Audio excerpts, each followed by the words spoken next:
Здравейте отново в това изключително кратко видео с поредната част от колекцията ми на малки стъпчици, които съм разцепил. Представям категорията си изключително скромна, на която съм заглавил Евро РПГ-та. Какво значи Евро РПГ-та с това необичайно заглавие? Какво означава и как съм го дефинирал? Това е поредицата на Piranha Bytes, Gothic и следващите игри, които имам от тази поредица.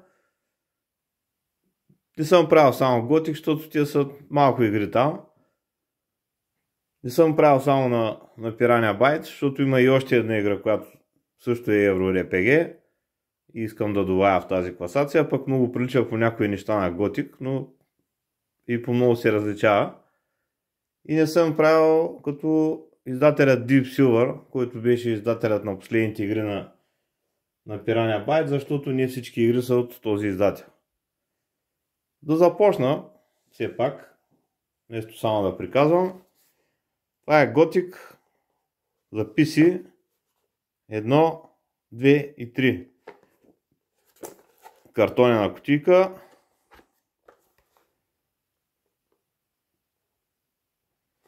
Уви, вътре в тази кутийка, първо, тук по някаква причина това нещо се отваря и си гледаме арт някакъв. Просто картонче. Увива вътре в кутийката,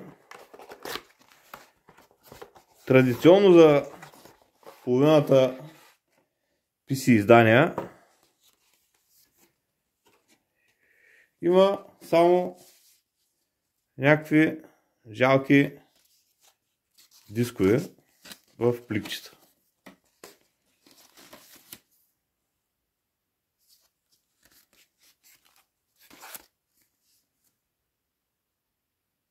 Ето не мога да им фана логиката, по принцип. И освен тях има една книжка с CDK-овете. Не бих казал, че и това има даже. CDK-овете къде се намират?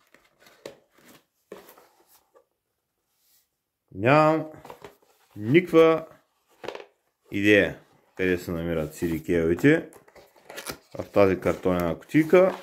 Много жалки издания са това. По принцип тук има даже някакво против открадване, едва ли не. Може би тук се намира кода. Аз толкова съм и отварял тази класация. И класация е тази колекция. Така че не бих могъл да отговоря със сигурност. И нямаме намерение. Единственото, което ще спомена е, това е само за окраса, този диск. Аз съм си ги купил тия готици в GLG много отдавна, така или иначе. И наскоро си купих, излезе за Nintendo Switch HD версия на Gothic 1 и HD версия на Gothic 2 Gold, така че аз съм напълно доволен. Тройката не я смятам за кой знае колко добра игра, така че макар че съм играл много и нея, когато излезе, наивно. Gothic 2 ми е една от любимите игри изобщо и по време на време, в зависимост от настроението, ми изкача на първо място, като най-добра игра изобщо. Бих могъл да я хваля часове наред, но не е тук момента и място да го правя, защото тук просто представям. А тук може да гледаме само някакви картинки.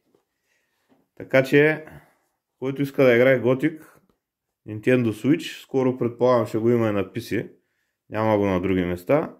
Gothic 1 и Gothic 2 HD версии с много подобрен контрол, всичко останало е абсолютно също и не е бутално изобщо. Така че правилният начин да се играе е наличен.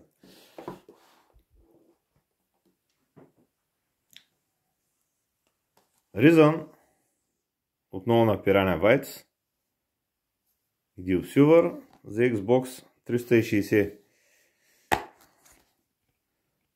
Това издание не е лошо като неща, които съдържа. Хубавата кутийка, книжки са, арт и то цветна даже книжка.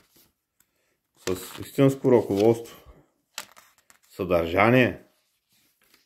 Колко игри имат съдържание? Геймплей е подобен на готиците на пръв поглед. Разбира се, Готик 2 така и не успяха да разберат какво я прави хубаво за истинските хардкори, но това не е лоша игра. На времето беше така малък хит, когато излезе, преди 13-14 години. Това издание обаче е само за окраса, защото на Xbox 360 играта е много зле. Като казвам зле, имам предвид много зле. Не, че е абсолютно не играема, разбира се, но на компютър беше многократно по-добра. Съответно аз съм си я купил за компютър, за Steam и за GOG и тя пуснаха и в някаква HD версия за Switch-а. Там не съм я взел. Значи не е дигитален да се играе това нещо. Нещо средно между Gothic 3 и Gothic 2 е това. Защото не е слаба игра. След Gothic 1 и 2 тази е. Тя е вече в друга категория ставащи игри. Или просто добри, докато тия са гениални. Първа и втора, но да кажем, че бива. После имам Risen 2 Dark Waters за PlayStation 3. Тук вече тотално изплискаха менчето с някакви пиратски тематики. Като цяло слаба игра. Не е особено добра. Играеше се на вече слаба книжка. Играеше се на PlayStation 3. Не че не се е играла, но не е особено добра игра. Вече Ryzen 3 го купих дигитална, за 10 лева имаше някаква промоция. А пак най-новите им игри LX и LX2 изобщо не искам да ги бутвам с пръчка. Така че, момчета, тези 5 игри, които съм сложил тук, защото това е 3 в 1, те си остават. И последната игра, за която ще поговоря малко повече от Евро-RPG-тата, това е Kingdom Come Deliverance Royal Edition. Тази игра е така сравнително нова. Warhorse, едни чехи, доколкото знам. Пак е много хардкор, пак е подобна на Gothic, но си е истинско RPG с от първо лице. Подобна, но не е точно като Gothic. Няма никаква книжка, обаче пък има всички DLC-та. Тая игра образ всякакви награди за хардкорщина и на неща, които могат да се правят в игра. Трябваше в нея да се правиха някакви елементи като къпане, правилно говорене, храна имаше в много игри, но в тая има и къпане. Ако си мръсен и отидеш с гадни дрехи в двореца и съответно те изгонват. Имаше битки с кон.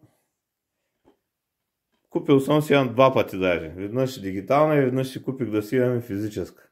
Така че препоръчвам на всички Kingdom Come Deliverance е едно от най-добрите игри в последните няколко години за откъм RPG-та. Аз продължавам да отказвам да ги наричам RPG-та, макар че знам, че така се наричат. Продължавам да им казвам RPG-та. Кой както иска. Това нещо с Baldur's Gate 3 и още няколко игри, така да се каже, е една от най-добрите ролеви игри за последните години.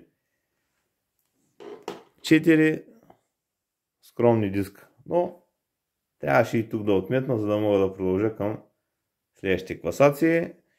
На фените на Gothic, тичайте да си купите HD версията, която дори за мен HD версията на Gothic 1 и 2 оправдават купуването на Switch, за да мога да се играе на телевизора. За други хора не знам. Казвам за мен. Което превръща автоматично Switch в най-добрата конзола лично за мен от новото поколение. Тя вече не е ново поколение, но крайно мнение, което си е лично. Просто толкова голям фен съм на тези игри. Gothic 2 съм писал разказ. Gothic 2 съм играл 5 или 6 пъти. Бях я научил наизуст. Така че бягайте да купувате, ако някой гледа изобщо, Gothic 2 и приятна игра.